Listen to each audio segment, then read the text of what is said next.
to Coronavirus The Rundown. I'm Chris Stewart. Each day we showcase how communities are taking on coronavirus, and we also break down the major headlines. Today, an update on asymptomatic patients.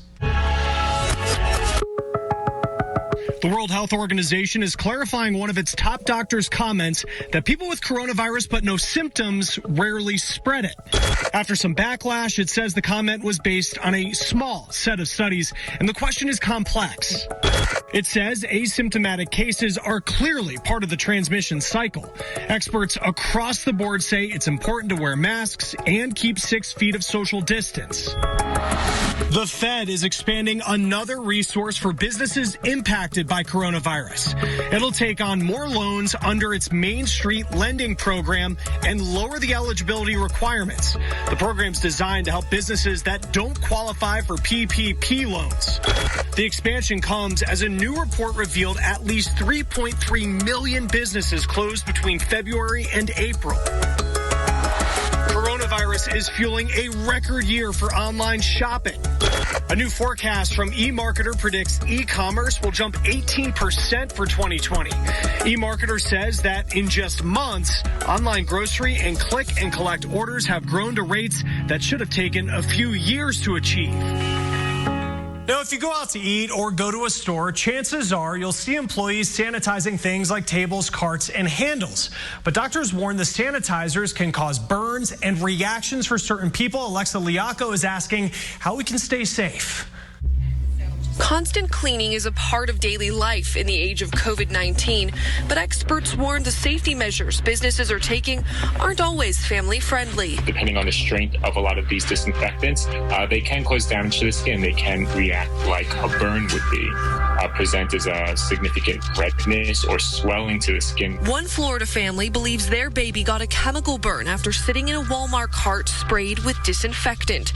Emergency department Dr. Frederick Davis says alcohol, bleach, and ammonia, often used in commercial sanitizers, can lead to that reaction. A lot of these cases, unfortunately, have happened because people thought because they're disinfectants and they kill bacteria and viruses that it is safe to apply to the skin, which it definitely isn't. Environmental biology professor at the University of Arizona, Dr. Charles Gerba, says commercial disinfectant can be harmful to skin until it dries completely. You don't want to put the kid down and the child in the seat if it's wet. Experts say you should dry carts or any surface covered in disinfectant before letting kids touch them. But they caution disinfectants may not work properly if not allowed to dry on their own. So to keep kids safe and kill the germs, Dr. Gerba recommends placing a towel down in the cart or using a baby wipe to remove harsh chemicals that can build up over time. That's one of my concerns, continually adding chemical disinfectants on over and over again every day. I think they're subject to maybe misuse, not drying enough, and so you might get some exposure. Because of these dangers, Dr. Gerba is experimenting with a replacement for commercial-grade sanitizers. It's a spray coating that sticks to any surface, even touch screens, and kills bacteria and viruses for months at a time. It's the principle of the older year socks. Basically, the reason the socks didn't smell is because it killed the bacteria that caused the odors. By this coating going down, continuing to eliminate this threat, it really does get ahead of the problem. It's proactive instead of reactive. This new technology is still getting approved by the EPA, but studies show it can fight the coronavirus. It killed the coronavirus very well, like 99.9% or more, sometimes within a few minutes. He hopes this experiment will make mass transit, schools, and workplaces safer. It's very difficult to disinfect and clean after every group of people use those facilities. And that's the goal, is to get people back feeling comfortable with the environment. I'm Alexa Liaco reporting. Now, stay-at-home orders are being lifted in many places. Families are choosing to go on vacation. Now, pest control experts are sending out a warning to those staying in hotels. They are saying that because tourism has slowed down, bed bugs are getting bolder. Hotels and other places have had lower occupancy. They're extra hungry. Either they were moving around a lot looking for someone initially, and now they've kind of hunkered down to save their energy, but they may be extra hungry when you come in.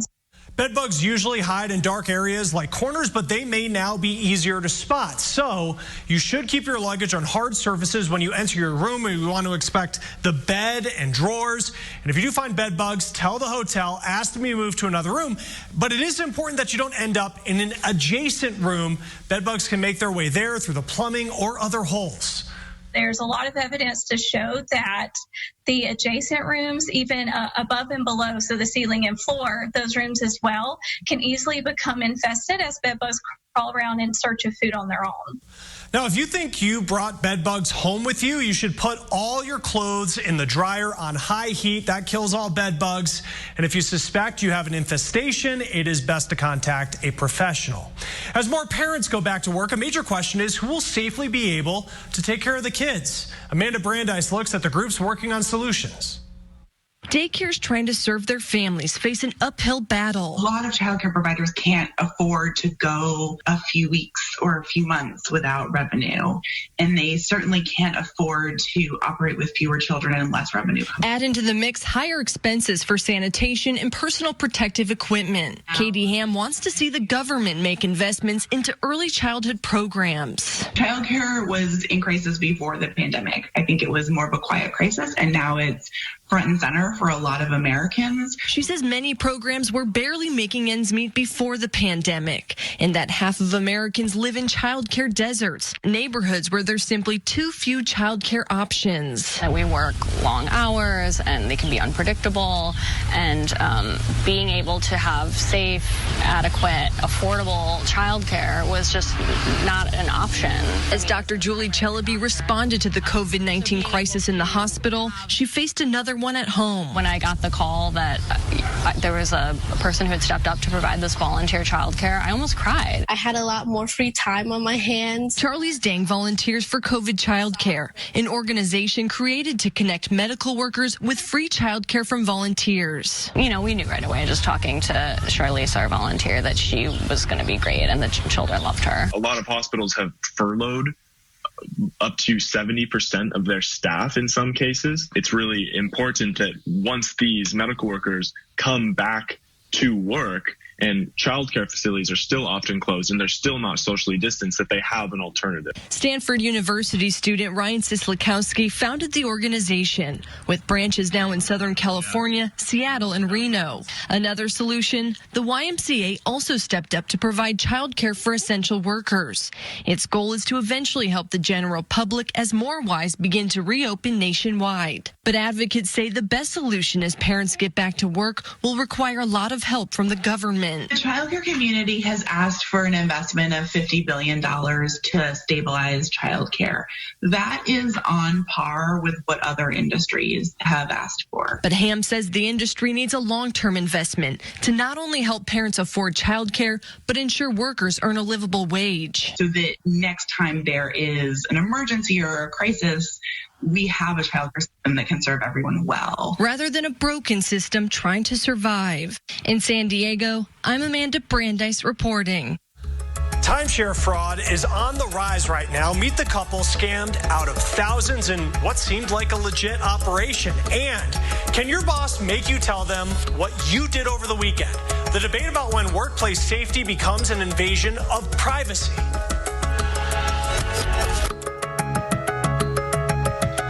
Great doors await you at mybobs.com. Scams on the rise as people try to get out of their timeshare agreements. John Genovese spoke to a couple that lost thousands of dollars. We thought every other year, take a parent or two down and perfect. A family getaway to Branson, Missouri.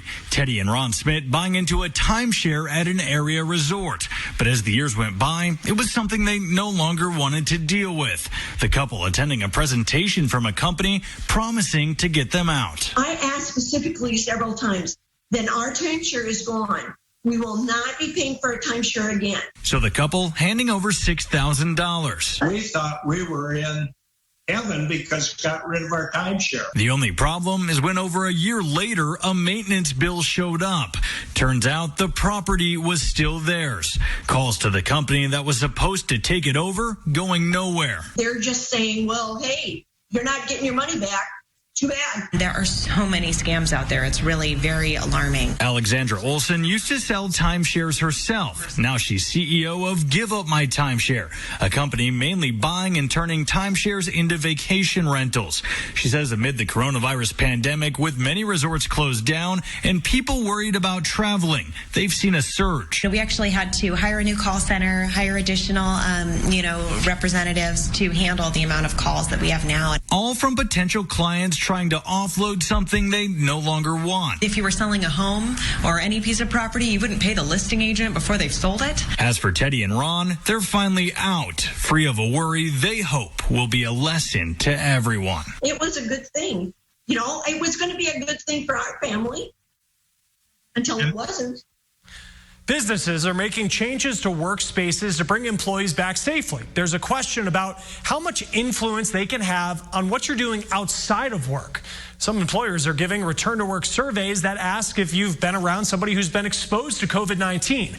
A St. Louis County executive wants companies to ask if workers have been social distancing outside of work along with others that they've been with.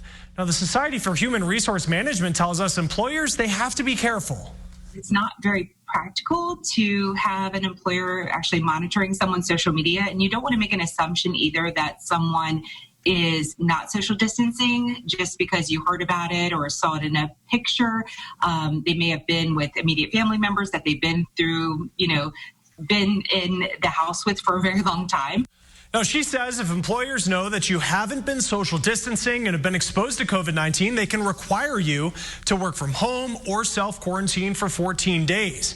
You may not get paid while you're self-quarantining. Now, if your boss asks what you're doing for the weekend, it's really up to you if you want to share that information. The employers and the employees need to trust one another, and employees should be letting their employers know if they've been exposed, even where there hasn't been an implementation of a survey in place. They should, let their employers know if they're sick, if they're not feeling well, so that they could stay home or leave work if they actually came into work. Now, there are lifestyle discrimination or off-duty conduct laws that protect you outside of work if what you're doing is lawful. Mixed updates about the restaurant industry recovery from the pandemic shutdowns. The National Restaurant Association's latest survey found worker layoffs or furloughs are still hovering around 8 million. Restaurants are still losing a lot of money, $40 billion in May alone, and about $120 billion in the last few months. Now, the good news is that more customers are coming back. What we realize is that for so many Americans, dining out is what they miss the most during this pandemic. It's the first thing they want to do once their doors are reopened. The association says about 3% of restaurants have closed since lockdown started, and it expects the number to rise. It says losing restaurants has a domino effect. They are what drives real estate prices, local development, or just a place to get away and enjoy folks for a little while. So as they've been closed, we've really seen a larger systemic impact on the local community. This doesn't even get into the amount of money that restaurants are investing into local community every day. Last week, the federal government relaxed rules on paycheck protection loans. The changes are meant to encourage more small businesses to apply. Now, this next story is about a man's drive to help his community. He didn't have much money, but he wasn't going to let that stop him. Kai Beach shows us how that man's idea is helping hundreds who can't sit down at the dinner table each night. Have a blessed day. Here y'all go. The Simpson family is on a mission. Here y'all go. Y'all want some food? Feed the hungry and inspire others to do the same. The feeling alone is worth it. So if you haven't did it before, just try it. Bethel Simpson says this idea of giving here you go came after losing a loved one. My mother-in-law passed away, and we needed to cater her funeral. That's when the Simpsons came together as a family. They bought the food, cooked the meals, everything from appetizers to entrees, even down to the dessert. And after I did that and looked at the food, I said, I did this with just one man in one kitchen. Simpson took that mantra and created a catering company, calling it One Man, One Kitchen. We handmade the sandwiches. We cupped up mustard and mayo. Fast forward 2 years and his business has grown. You need lunch? Now his family is taking to the streets, looking to feed 1,000 hungry people this June. Yes, sir. We got you covered. With the cost coming out of his own pocket to provide for the hungry and homeless. There's a lot of people out there that don't have, and I don't have either. But when God blesses me with a little extra, I figure out a way of giving it back. And a little bit of giving can go a long way. It makes a difference in my life. Kind of puts me in a better position. According to experts, tens of millions of Americans struggle with hunger. And more than a quarter of those people are children. And also a little fruit snack. They do it from the bottom of their heart. We don't help the homeless, we help the hungry. Simpson's children are learning life lessons from their parents' kindness. Enjoy. Saying, this is about much more than meals. It's food for the heart and the soul. It's not always about keeping for yourself. It's mostly about giving to someone else, and the feeling that it gives you afterwards is worth more than money. I'm Kai Beach reporting. Kai, thank you. Now, some seniors are dealing with the added stress of coronavirus by laughing. I gave myself a haircut, and I look like I need a haircut. What makes this online comedy class such a hit?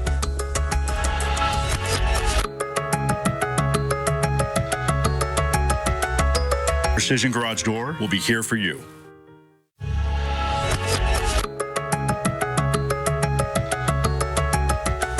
Welcome back. Seniors are still dealing with the challenges of isolation as one of the most vulnerable groups for COVID-19.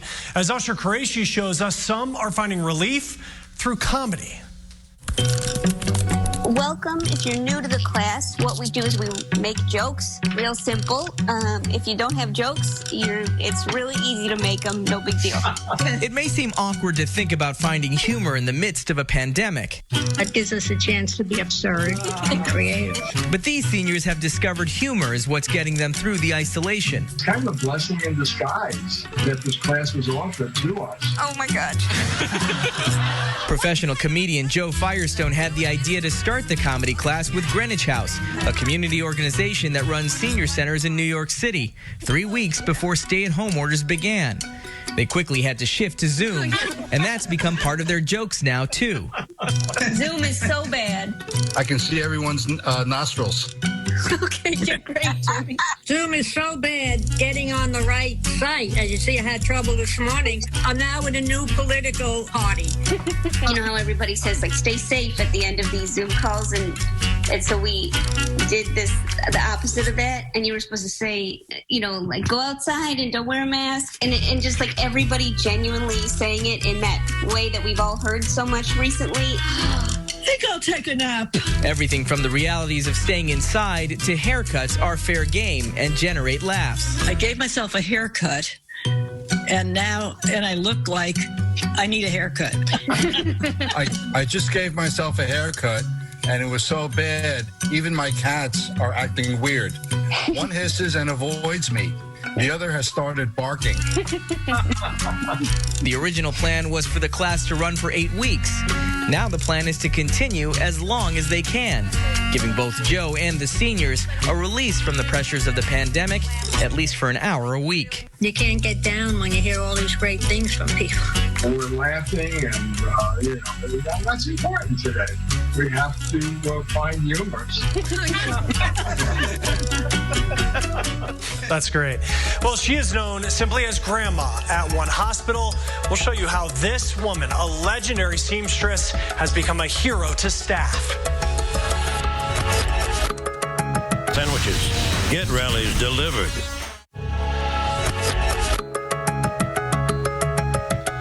Welcome back. We like to end the rundown with stories that remind us of the good that is happening in America. And today, it's a grandmother in Florida who is using her skills to help healthcare workers. Cynthia Wilson is known for her legendary sewing skills. She's collected decades worth of beautiful fabrics that have suddenly become useful.